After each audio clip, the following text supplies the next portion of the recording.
Hello, everyone. This is Tom Fox. I'm the Compliance Evangelist, and I'd like to welcome you to a special 5-part podcast series I recently did with John Gill, the Vice President of Education at the Association of Certified Fraud Examiners, the ACFE. In this 5-part series, we take a look at 5 different fraudsters, looking at the frauds they engaged in, how they were able to do so, and what led them to getting caught. We use this as an exploration for the compliance practitioner and the fraud examiner to detect and prevent fraud in their organizations. We take a look at Nathan Mueller and the fraud triangle, Mark Whitaker, tone at the top, Andrea Baxendale, unfair treatment can increase risk, James Brandolino, doing your due diligence, and Joseph Grmovsek, what is an insider trading crime? It's a fascinating exploration of fraudsters and, more importantly, the lessons that you can learn from them. John Gill has a wide and lengthy history with the ACFE and in education. I know you will find this special series worthwhile. This special 5-part podcast series on fraudsters is a special presentation of the Compliance Podcast Network. Hello, everyone. This is Tom Fox, back for our concluding episode in our 5-part exploration of lessons learned from fraudsters with John Gill, the Vice President of Education at the ACFE. John, today we're going to take up Joseph Grmovsek. And first of all, welcome and thank you for taking the time not only to visit with me today, but really throughout this week for this entire series. Tom, I've really enjoyed it, and so thank you for having me, and for your listeners. I hope they've enjoyed these stories because I certainly enjoy telling them. One of my most recent interviews with a guy named Joseph Grmovsek, and he's from Canada. And the reason I found out about him was that he's the subject of a documentary. There were 2 gentlemen from law school in Canada, and they did a documentary on this case, and the name of it is Collared, Collared, Collared like white collar. And so you can look that up if you're interested in seeing it. I went to Toronto, and they had the premiere there, and met Mr. Grmovsek and did an interview with him. So it was very interesting because I did the interview with him and then watched the film version of what happened, and it was quite good. They did quite a good job with it. But he claims to be, and as far as I know, this is probably correct. He claims to be the only person in Canada who ever served time for white collar crime. For insider trading. Sorry, he was the only person that ever served time for insider trading.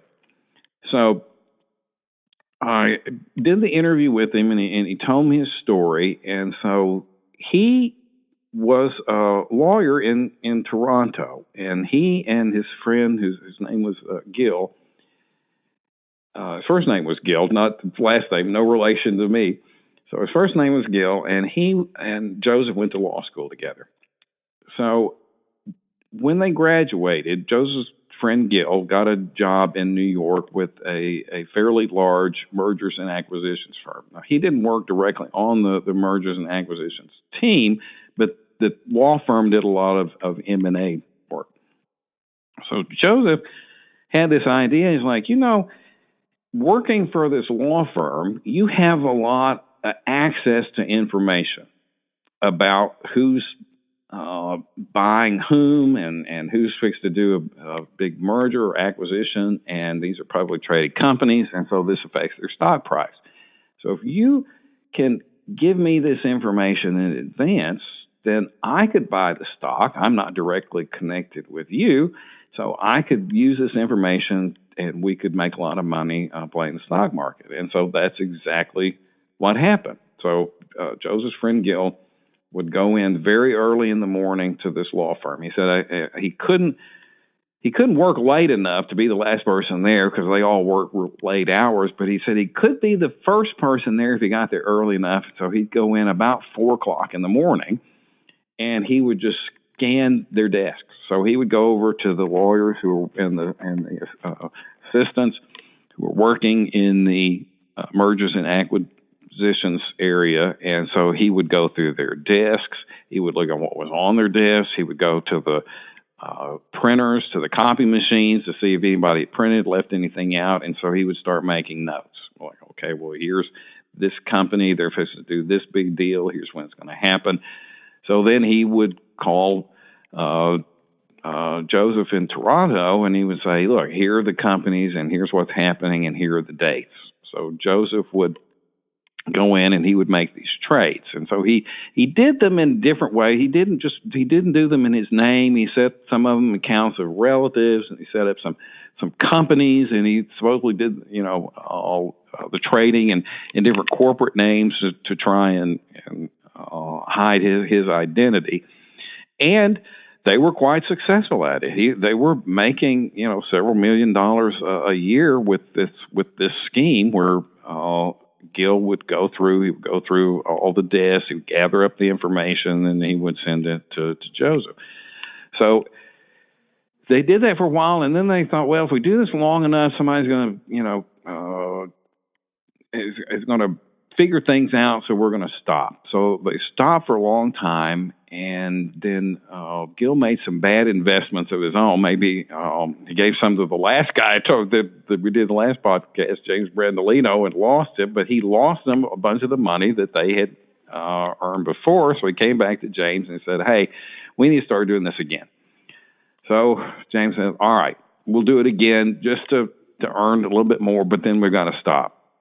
So Joseph, the second time around, he said, I guess I was tired of it, or I didn't have as much energy, so I wasn't as careful as I was the first time in making the trades. So Gill is now working at a firm in Toronto, and same thing. They were doing mergers and acquisitions, and so same MO. He would go in, he would get the information, he would give it to Joseph. But this time, Joseph got a little sloppy. He had made trades in bulk, and there was a large amount on one day, and some of it was in his name, and some of it was in his sister's name, whose last name was still Grmovsek. So here's how they got caught. There was a regulator at the Ontario Securities Commission that was going back and reviewing trades. And so after they had big stock announcements and the stock prices would jump, the regulators would go back and they would review transactions that happened in the previous, so many weeks or months. So they saw this big spike in this stock, and one account was Joseph Grmovsek, and the other was his sister, same last name. And so the regulator recognized Grmovsek's name because they went to law school together.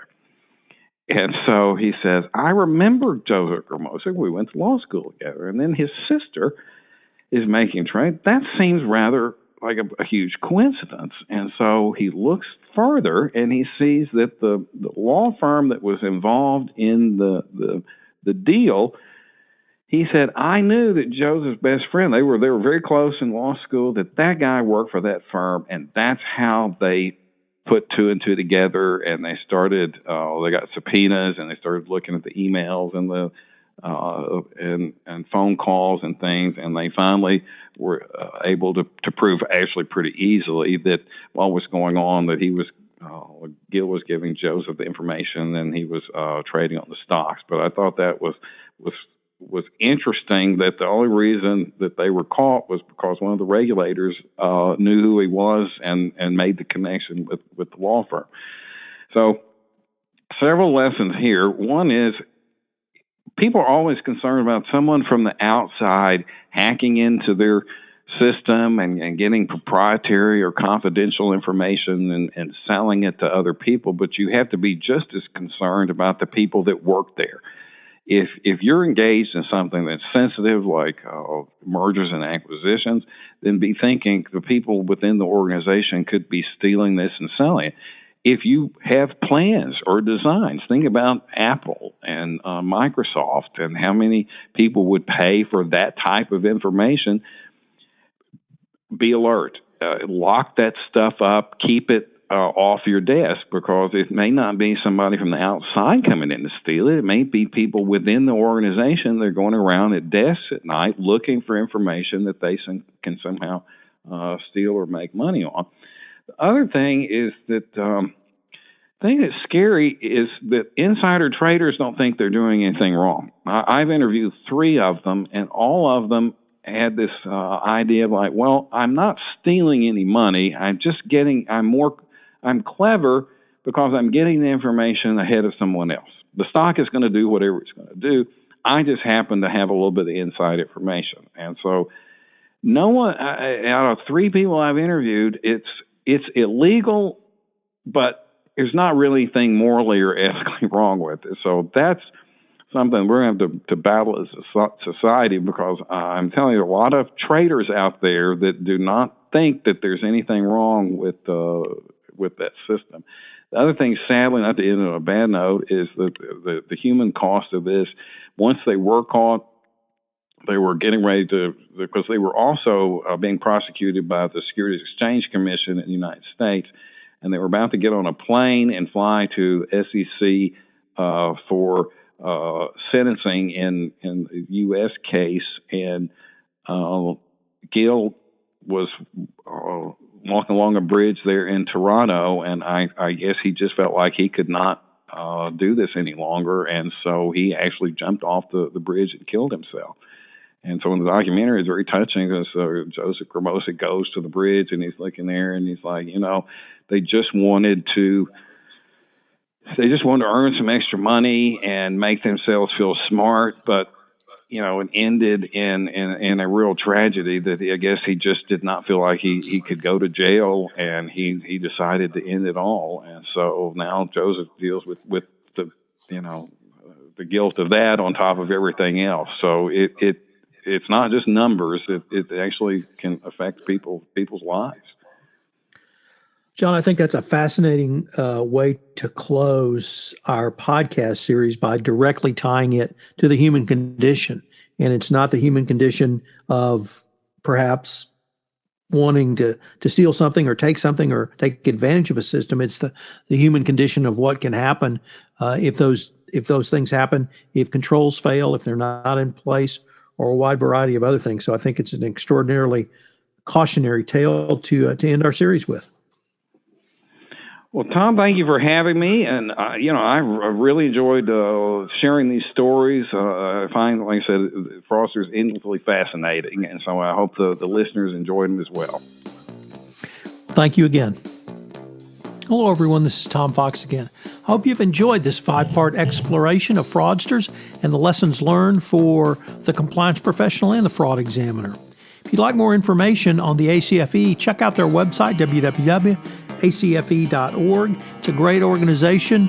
You can certainly get a lot out of it. They're most helpful for the fraud examiner, for the compliance professional, or for the business professional.